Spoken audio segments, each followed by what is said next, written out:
धनंजय मुंडे एक काळ होता जेव्हा ते राज्याच्या राजकारणातला सर्वात आक्रमक आणि चर्चेचा नेता मानले जात होते। राष्ट्रवादी काँग्रेसमधून उगम पावलेले धनंजय मुंडे यांचं राजकीय आयुष्य कायमच वादविवाद, संघर्ष आणि नाट्यपूर्ण वर्णनांनी भरलेलं राहिलं होतं। ते काही काळ अशा परिस्थितीत अडकले होते की राजकारणातून त्यांचं अस्तित्वच संपणार असं भासू लागलं होतं। पण आता परिस्थिती पूर्णपणे बदलली आहे। धनंजय मुंडे आता पुन्हा मैदानात उतरलेत आणि यावेळी केवळ ते परत आलेले नाहीये तर पूर्ण ताकदीनिशी आणि स्पष्ट हेतू घेऊन उतरलेत। अनेकांच्या मते आता त्यांनी बदला घेण्याचा निर्धारच केलेला आहे असं वाटतंय आणि आत्ताच धनुभाऊंचं कमबॅक परवडणार नसेल अशा चर्चा होत आहेत। नेमका विषय काय सविस्तर सांगते या व्हिडिओच्या माध्यमातून। नमस्कार, मी प्रगती देसाई आणि तुम्ही पाहताय टीओडी मराठी। धनंजय मुंडे हे नाव महाराष्ट्राच्या राजकारणात कुठलाही परिचय देण्याची गरज नाहीये असं मानलं जातं, पण गेल्या काही महिन्यातील राजकीय आणि सामाजिक वादांमुळे त्यांचं नाव चर्चेच्या आणि टीकेच्या केंद्रस्थानी आलं। बीड जिल्ह्यातील संतोष देशमुख यांच्या हत्येने हा वाद अधिकच गंभीर वळणावर पोहोचला, कारण या हत्येच्या मागे धनंजय मुंडेंचे अत्यंत जवळचे सहकारी वाल्मिक कराड आणि त्याची टोळी असल्याचा आरोप झाला। त्यामुळे हत्येचा तपास होताच मुंडेंच्या नावाभोवतीही संशयाचं गडद वलय तयार झालं। या आरोपांनी केवळ मुंडेंच्या वैयक्तिक आणि राजकीय प्रतिमेवर आघात केला नाही तर एका मोठ्या जातीय संघर्षालाही जन्म दिला।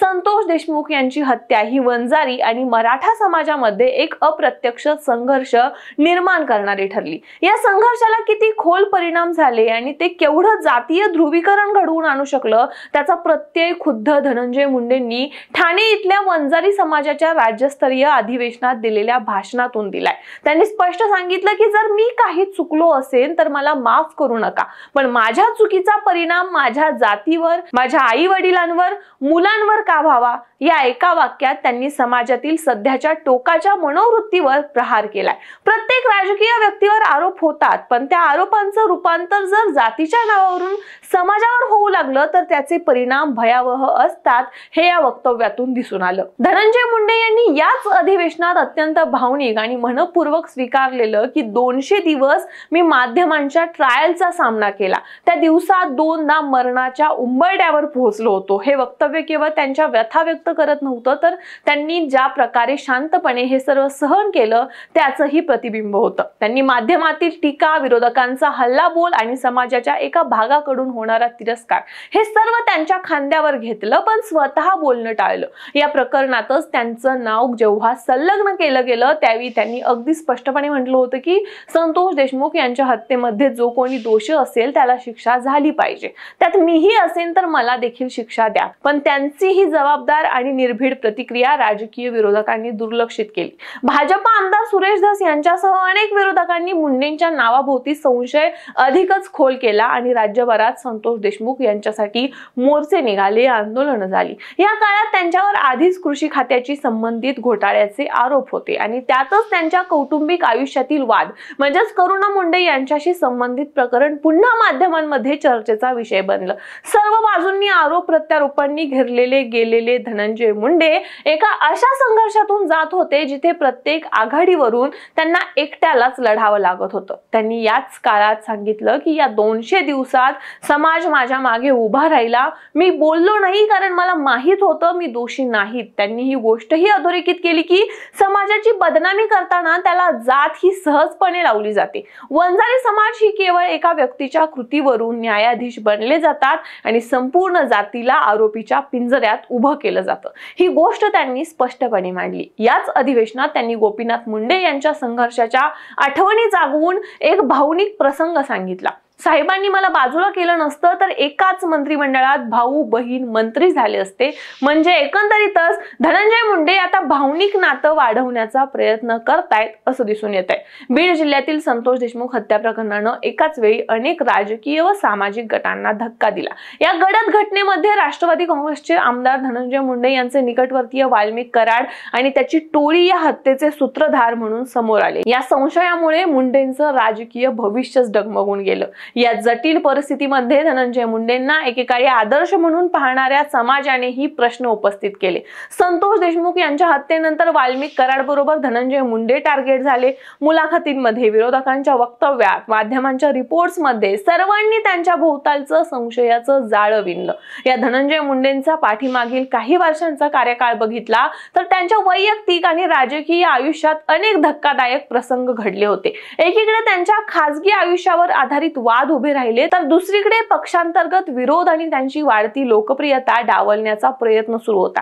राष्ट्रवादी काँग्रेसमध्ये असताना म्हणजेच महाविकास आघाडीमध्ये असताना त्यांनी अनेकदा देवेंद्र फडणवीस सरकार विरोधात तीव्र भूमिका घेतली होती, पण सत्ता बदलानंतर सत्ताधारी पक्षात प्रवेश करताच त्यांच्या शत्रूंची यादीही वाढली। विशेष करून पंकजा मुंडे यांच्याशी असलेली राजकीय स्पर्धा ही केवळ परळी मतदारसंघापुरती मर्यादित राहिलेली नाहीये, तर संपूर्ण मराठवाडा आणि राज्यभरातच या संघर्षाचं प्रतिबिंब उमटले।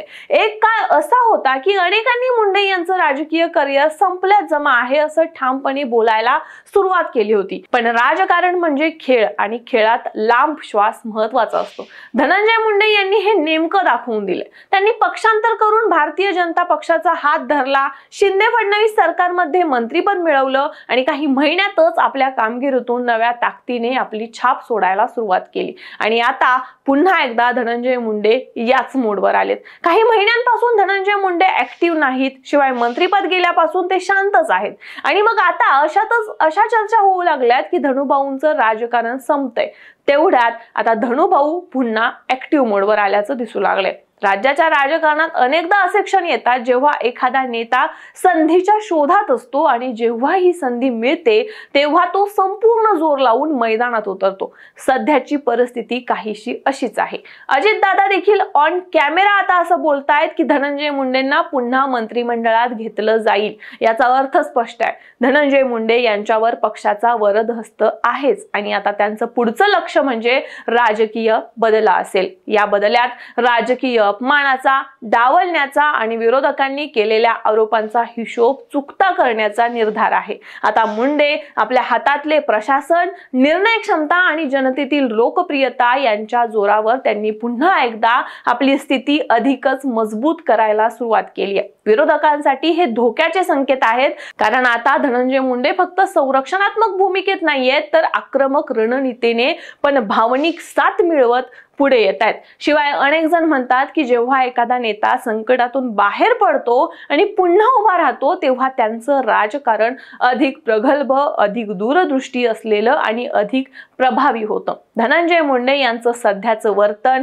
भाषण आणि राजकीय हालचाली याचाच संकेत देत आहेत। त्यांनी आपली भाषाशैली पुन्हा धारदार केली आहे, मतदारसंघात सक्रिय झालेत आणि राज्यस्तरीय प्रश्नांवरही त्यांची उपस्थिती वाढली आहे। हे सगळं पाहता एक गोष्ट स्पष्ट आहे, धनंजय मुंडे पुन्हा कमबॅक करतायत आणि या कमबॅक मध्ये विरोधकांवर दबाव निर्माण करणं, जुने हिशोब चुकता करणं आणि स्वतःचं स्थान पुन्हा एकदा बळकट बनवणं हेच त्यांचं ध्येय आहे। हे राजकारण आहे। इथं बदललेले खेळाडू, बदलती वेळ आणि बदललेली मांडणी प्रत्येक वेळी नवं नाट्य घडवते। धनंजय मुंडेंचं हे कमबॅक नक्की काय वळण घेणार, कोणाचा बदला घेणार आणि याचा परिणाम आगामी निवडणुकांवर कसा होणार हे पाहणं आता महत्त्वाचं ठरणार आहे। या सर्वावर तुम्हाला काय वाटतं? धनंजय मुंडे आता सर्व विरोधकांना उत्तर देतील का? त्यांच्या राजकारणातला बदला हे केवळ शाब्दिक आहेत की एक ठोस रणनीती? यावर तुमचं मत आम्हाला कमेंट्स मध्ये नक्की सांगा आणि अशाच राजकीय विश्लेषणासाठी TOD मराठीला सबस्क्राइब करायला विसरू नका।